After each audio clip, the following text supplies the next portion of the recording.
The 7 habit of highly effective people का chapter 3, जिसका नाम है सबसे ज़रूरी काम पहले करें, सही काम सही समय पर करें।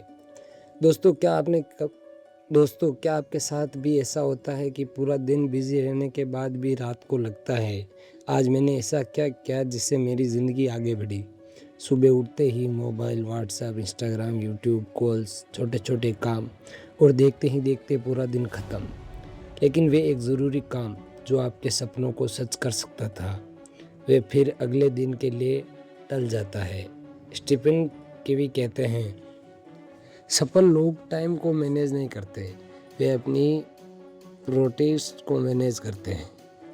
यही हैबिट साधारण और असाधारण इंसान के बीच सबसे बड़ा अंतर पैदा करती है। आज का चैप्टर आपकी पूरी प्रोडक्टिविटी बदल सकता है।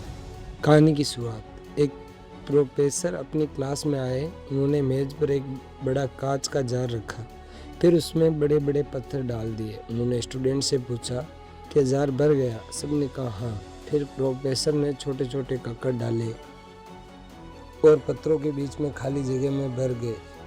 उन्होंने फिर पूछा, अब भर गया? स्टूडेंट मुस्कुरा दिए, अब तो भर गया। लेकिन प्रोफेसर ने रेत डाल दी, फिर पानी डाल दिया, अब जार पूरी तरह भर गया। फिर उन्होंने कहा, अगर मैं आपसे सबसे पहले रेत भर देता तो बड़े पत्थरों के लिए भी कभी जगह नहीं बचती।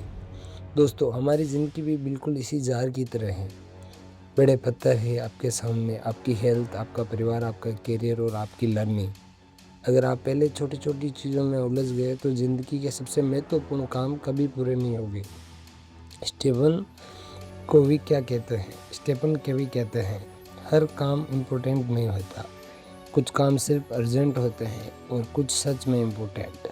यही समझ सफल लोगों को अलग बनाती है। उन्होंने एक मैट्रिक्स बनाया जिससे 4 तरह के काम होते हैं, अर्जेंट और इम्पोर्टेंट, जिन्हें तुरंत करना ज़रूरी है, जैसे इमरजेंसी, हेल्थ प्रॉब्लम या कोई बड़ी डेडलाइन।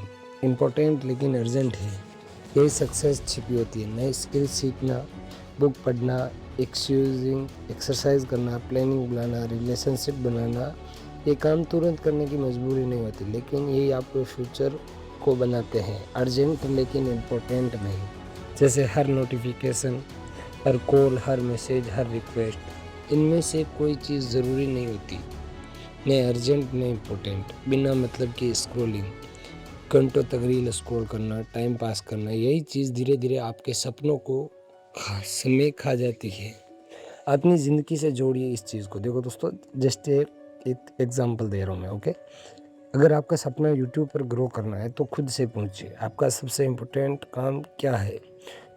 वीडियो रिकॉर्ड करना, स्क्रिप्ट लिखना, थंबनेल बनाना, ऑडियंस को समझना, या पूरा दिन एनालाइज रिफ्रेश करना? याद रखिए, सब्सक्राइबर बढ़ाने से पहले वैल्यू बढ़ानी पड़ती है। अगर आप रोज़ सिर्फ 2 घंटे अपनी कंटेंट क्वालिटी पर देंगे तो एक दिन आप रिजल्ट अपने आप आने लगेगा। मान लीजिए आपके बैंक अकाउंट में हर सुबह 86,400 आते हैं, लेकिन जो पैसा रात तक खर्च नहीं हुआ वे हमेशा के लिए डिलीट हो जाता है। क्या आप उसे यूं ही बर्बाद करेंगे? नहीं, लेकिन हर सुबह आपको 86,400 सेकंड मिलते हैं और रात होते ही वे हमेशा के लिए ख़त्म हो जाते हैं। टाइम दुनिया की सबसे कीमती करेंसी है, इसे वहीं खर्च कीजिए जहां रिटर्न सबसे बड़ा हो। बिजी मत बनिए, प्रोडक्टिव बनिए। स्टीफन केवी कहते हैं, बहुत से लोग बिजी होते हैं लेकिन प्रोग्रेस नहीं करते। क्यों? क्योंकि वे हर छोटे काम को बड़ा समझ लेते हैं। याद रखिए, हर एक्टिविटी अचीवमेंट नहीं होती। सवाल ये नहीं है कि आपने कितना काम किया, सवाल ये है कि आपने सही काम किया। इस चैप्टर की सबसे बड़ी सीख है दोस्तों, अगर आपने अपनी प्रोटेटिस तय नहीं की तो दुनिया आपके लिए प्रायोरिटाइज तय करेगी। नोटिफिकेशन, सोशल मीडिया, दूसरों की एक्सपेक्टेशन, ये सब आपकी ज़िंदगी चलाने लगेंगे। लेकिन दोस्तों, अगर आप हर दिन सिर्फ एक सबसे ज़रूरी काम पूरा कर ले तो आप 1 साल बाद आपकी ज़िंदगी बदल सकती है। क्योंकि सक्सेस एक दिन में नहीं आती, वे रोज़ की गई सही प्रायोरिटी से बनती है। इसलिए कल सुबह उठते ही मोबाइल मत उठाओ, सबसे पहले अपने उस काम पर लग जाइए जो आपके फ्यूचर को बेहतर बनाने वाला है। हो सकता है वही 1 घंटा आपके चैनल का पहला वायरल वीडियो बन जाए। याद रखिए, टाइम सबके पास बराबर है। फ़र्क सिर्फ इतना है कि कुछ लोग उसे खर्च करते हैं और कुछ लोग उसे इन्वेस्ट करते हैं। आज फैसला कीजिए कि आप अपना टाइम कहाँ इन्वेस्ट करेंगे, क्योंकि आपको प्रायोरिटी ही आपका फ्यूचर बनाती है। अगर आज के चैप्टर ने अगर आपका अपना टाइम मैनेजमेंट या ज़रूरी काम के लिए मोटिवेट किया हो तो आप इस वीडियो को लाइक ज़रूर कर सकते हो एंड आप हमारे इस चैनल को सब्सक्राइब भी कर सकते हो, क्योंकि अगला चैप्टर इससे भी ज़्यादा खतरनाक है, जिसमें का नाम है सबकी जीत की सोच। दोस्तों, तब तक के लिए अगर आपने हमारी अभी तक की बाकी सीरीज़ नहीं देखी, like rich dad poor dad book summary या द साइकोलॉजी ऑफ मनी, तो वो भी आप हमारे चैनल पर जाके देख सकते हो। तब तक के लिए बाय बाय, टेक केयर, जय हिंद, जय भारत।